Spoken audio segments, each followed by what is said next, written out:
and pack all items needed for easy assembly. Take out a base support rod and place it on one side of the base.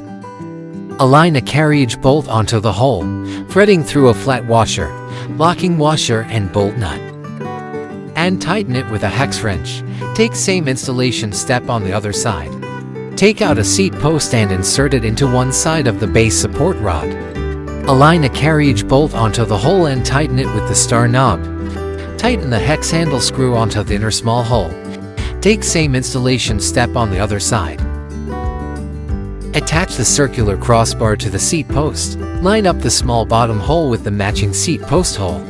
Secure with hex handle screws onto the matching hole to fix the seat post and circular crossbar. Take same installation step on the other one. Place the knee support rod between the two base support rods. Install with screws. Tighten it with a hex wrench.